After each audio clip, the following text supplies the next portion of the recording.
Let's go over a comparison of the Lorzor Slim Tactical Wallet and the Ekster wallet. I'm going to go over the features of both of these and then go ahead and load up both of these with cards and cash so you can see just how much both of these hold and then talk about which one I would recommend. Okay, so both of these wallets are really slim wallets. The Ekster one is slightly slimmer. This particular Ekster wallet does not have the leather on it. There are other ones that you can get that have that leather on it to give it more of like a wallet type feel. The trigger to push up the cards on the Ekster is at the bottom right here, and on the Lorzor it is on the side. There is a front pouch on the Lorzor, and there is just a band with another plate right here where you can add in more cards. And then on the back is where you keep the cash. So there's actually a clip on here for the cash and then an extra pouch, which is nice. So overall, for carrying cash, for carrying other cards that are not in the main compartment, the Lorzor is a better wallet for that. Both of these do provide RFID protection,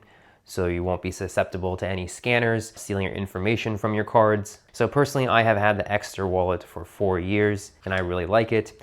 And so the one thing I like about the Lorzor wallet over the Ekster wallet is just the pouch and the money clip.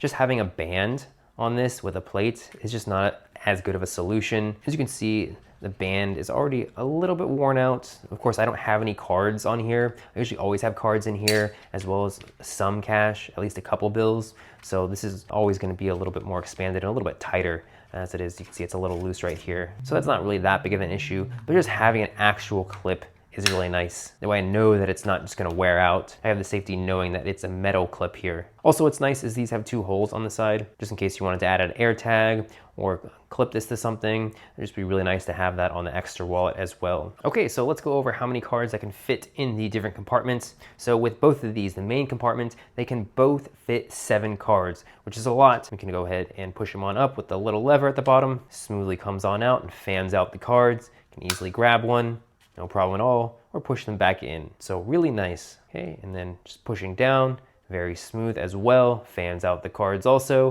You can easily grab them. Okay, in the front plate here, let's go ahead and push these on in. So we have 5 cards here. We can add more if we wanted to.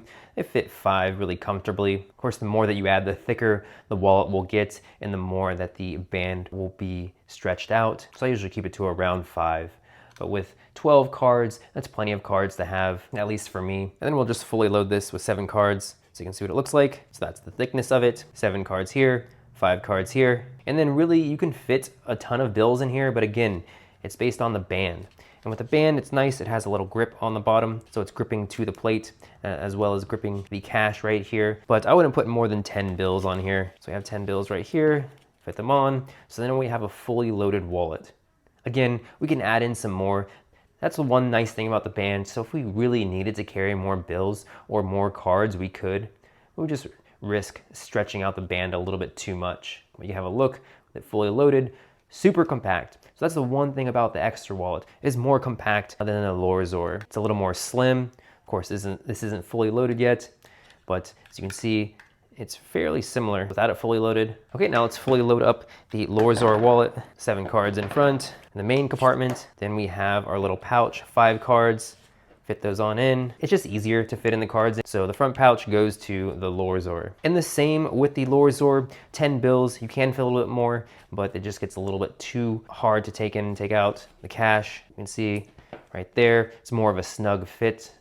You have the metal clip, which is a little bit more secure than the band. I haven't had any issues with cash or cards falling out of this at all over the 4 years that I've used it every day.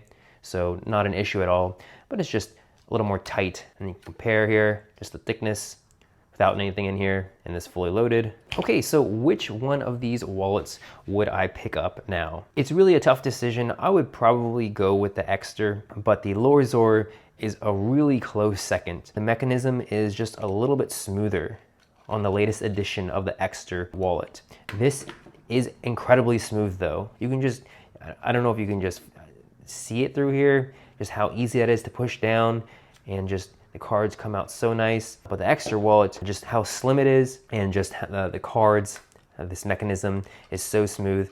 I really like it. But if you are using cash a lot, if you use the pouch a lot, then this is definitely a wallet that you'll want to pick up over the Ekster wallets because of the band.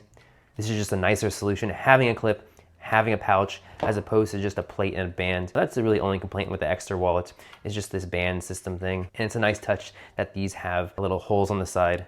And again, if your cards get caught, it's nice that there's a little help button that you can just push right there. The Exter wallet doesn't have that. But I haven't had any issues with cards getting stuck in the Exter wallet though. So I really just like this because it's the smallest and it looks good and the mechanism is smooth. But you really can't go wrong with either of these.